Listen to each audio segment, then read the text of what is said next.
How are you? First time getting to co-host with me. I have lots of fun co-hosts, but I appreciate you stopping by. And we have great guests today. How are you, Sherry? I am great. Thanks for having me co-host this show with you and talk with both Yeah. Paul and Jack. I'm Yeah. So excited we have about it. we have Jack Houston and Paul Diddy on the show. Jack and Paul, thanks for stopping by, man. And how did you Oh, guys thank you for connect? having us. Yeah, how did you guys connect? Tell me how that whole connection thing, working together to come up with, and then we'll talk about the podcast. But just how did you guys meet? Yeah, it actually it was just kind of a wonderful coincidence in a way. I'm really good friends with a writer and producer named April Shee, who has her own company, Diversity Hire, and we were texting back and forth in November of 2021. And I'm from Minnesota, and April, bless her heart, she thinks that I know everyone from Minnesota and everything about the state. And she sent me a text that said, "Have you ever heard of the Silver Chain Social Club?" And I said, "No, I haven't." And she sent me this link to a GQ article that just honestly turned my world upside down. It was about a secret society of swingers that operated in the suburbs of Minneapolis in the 1970s. And it's a club that we would not know about if it weren't for the fact that one of their members left the club's newsletters behind in a safe deposit box that eventually found its way to the Minnesota Historical Society. I was fascinated immediately and wanted to know all about it. And at that point, April connected us with Jack, who had already discovered the article before us, and he really has an interesting story to tell about how he kind of became enamored with it as well. Awesome. Okay. Yeah. Yeah. Go ahead, Jack. No, I mean, Paul sort of said it. It's one of those things. You know, I'm from England originally, so I was coming over. I always have an eye out for interesting articles, books, things to hopefully adapt, bring to the screen in some way. But once I read this article, I think of Minnesota. I said my only sort of real, into Minnesota was as a kid watching the movie Fargo. So I was like, this is like not the place where you imagine there to be a sort of, a swinging society, let alone back in the 70s.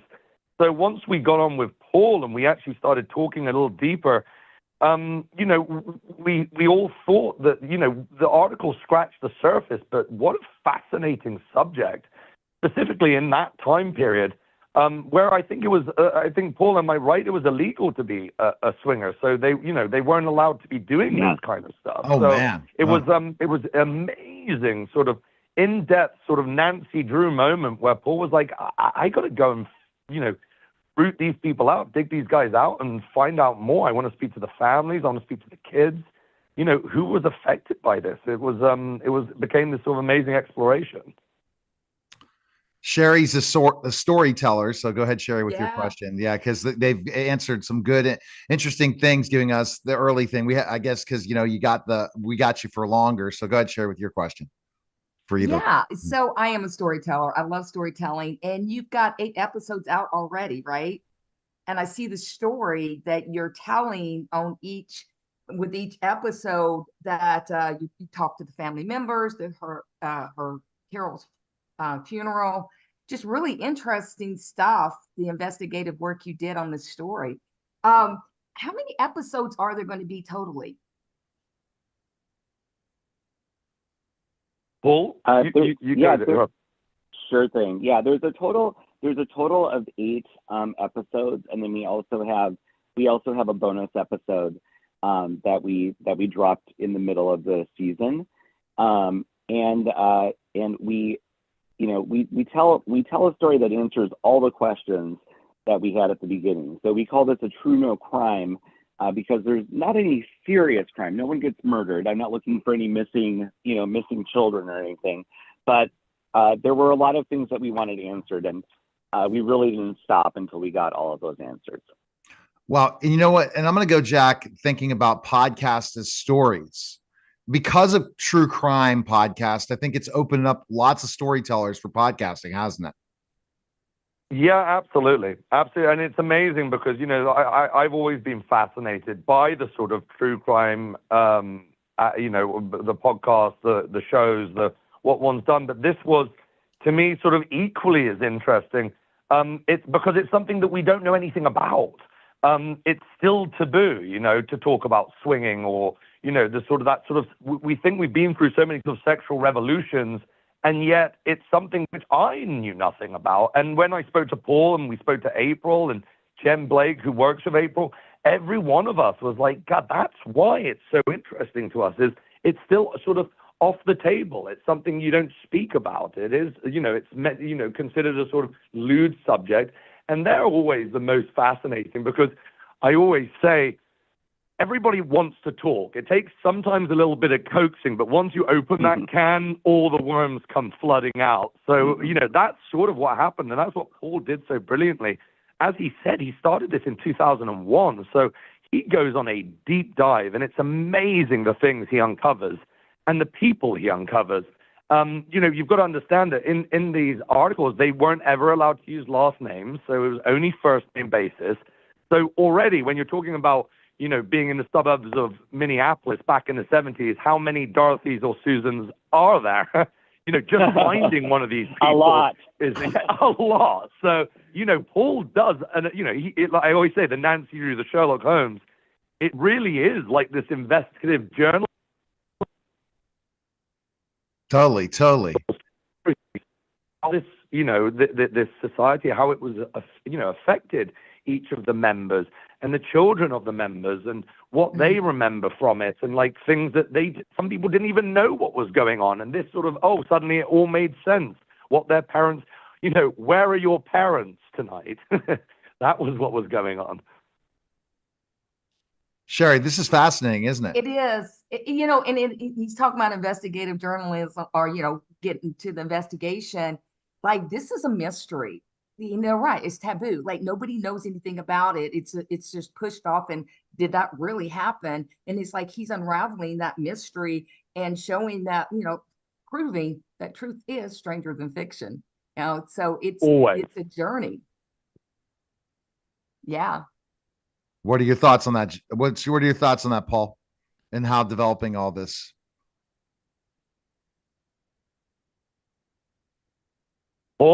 Paul, is Paul there? Did we lose him? All right, well, we'll just jump into Jack. What are your thoughts? I think we might have lost Paul. I can't believe it. Well, I'm here. Sorry. So let's go back on that.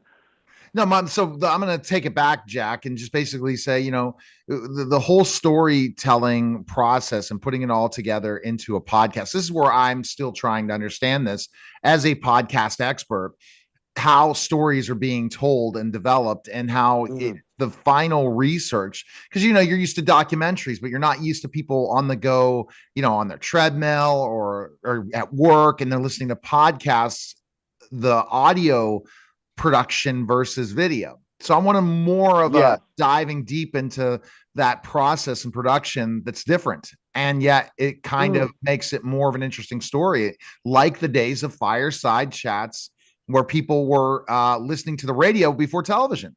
We've really come back. No, absolutely, and it's amazing because I'm one of those sort of true crime enthusiasts, as I said before. But where you think you're going to end up is usually miles away from where you do end up, and that's where we started. We started with so many questions, and so much is revealed through the 8 episodes, and Paul does such a beautiful job of that.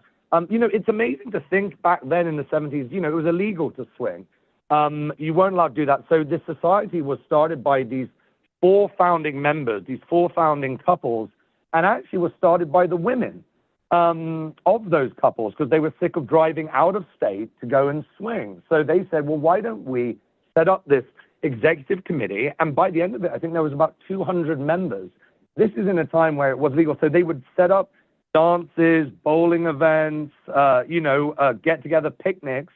You weren't allowed to swing at these events, but you were allowed to start conversations. It's where you met other like-minded couples, and then they go off and do it. But, it's also what you have to think is, like I always said, my thoughts on swinging is like a movie like The Ice Storm and like key-swapping parties. And you find out that it was much more than that. In this time, in this period, it was a way for them to sort of save a marriage a lot of the time. It was a lot of times they were doing it for the other partner. A lot of times you'd hear that they didn't necessarily want to be doing this, but they did do it because they were doing it to save their marriage, or the children who were there, where it's like where you weren't allowed to go down to the basement because mommy and daddy are having a party tonight. And, it's just, there's so many questions. And then you do hear about all those others, so maybe the darker side of swinging and what the sort of after effects, the PTSD that some of these children have and some of these couples had. And, looking back, some are very nice, some are very sweet, some are very wholesome stories. And some of these stories aren't so sweet and so wholesome. So it's, it's really, it's about a subject that I knew nothing of. And by the end of it, it's, you almost know too much. Totally. And as I keep saying, stories are what people want. They don't want to just be bombarded with news. They want to escape. And Sherry, is not true. Escaping to something, a story that they can at least live through something that maybe they wouldn't do themselves. Yeah, and storytelling is so powerful because when you give something in narrative, or you're just throwing out facts and statistics, and people are going to walk away and they may remember just a little bit, but through a story, when you put people into that actual scene, into that action that's going on, they walk away and they remember it, good, bad, or indifferent. So storytelling is so powerful, and I think it's amazing how, like Neil says, he took this story and it's turned into a series of podcasts. It's just amazing. Yeah. And Paul's a writer, so that's the interesting thing, is like he's also coming at this from the writer's perspective, where you always want to go deeper. How much deeper? And, you start with, people would hang up the phone initially when you mentioned the silver chain. And then, with, a lot of trying, a lot of tenacity, a lot of phone calls, getting to the point, you realize that actually we thrive on stories and we want to tell our stories. People want to talk. People want to tell about their lives. And it's almost a way of bringing us together. Stories are the greatest way of bringing us together because we are human and we want to hear human stories. We want to hear it from the people themselves. There's nothing more fascinating. And as you said earlier, life is a lot more interesting than fiction a lot of time. Life is more bizarre in many ways. No, it totally is. And you never know what happens. And now you want to make this also into a series too. That's a goal, right? TV wise. Well, one would hope that we would get that opportunity. We're all discussing it, and obviously Time Capsule this was our first season, so this is about the silver chain, and we're hoping to do that exact same sort of format, which is uncover other sort of unsolved mysteries of a period, of something in, looking back in that time capsule sort of element. Wow. All right. So I was going to just jump on this, Jack. What other projects, like what's made you want to go into the production end of things, behind the screen, behind the podcast versus acting? Are you still doing some of the acting as well? Are you kind of switching up and forth? Or are you really more interested in being more producer? Well, it's very interesting. I love every aspect of this job. And I think it is about being a storyteller at the end of it. And I've loved acting, and I am still acting. I'm actually, at the moment, I'm in New Orleans filming the second season of this show for AMC called The Mayfair Witches. But, we have expats out right now on Amazon, which Lulu Wang and Nicole Kidman, which is a fantastic one. And I've just directed my first film that I wrote and produced called Day of the Fight. So I have been leaning more into the writing, producing, directing side of things. And that's what really led me to this story. And it's always working with just interesting, creative people, because I always say I'm old school. I love conversation because so many things come from a conversation. And like suddenly so many questions are asked. And this is, as you said, it does lend itself incredibly well to a possible future look at a series or a show or a film. And I love all of this. I'm so into it. All right, Sherry, I'm going to give you another question after that. I just want to go with one more. My question is, so you have a full-fledged production company as well to produce films and TV, or are you looking for that? Yes, CISA. That's my company. Oh, awesome. Fantastic. Go ahead, Sherry, with your question for Jack. We're kind of finishing up the process with some more questions for Jack Houston. Go ahead. Well, first of all, Jack, congratulations on your directing debut. That's great.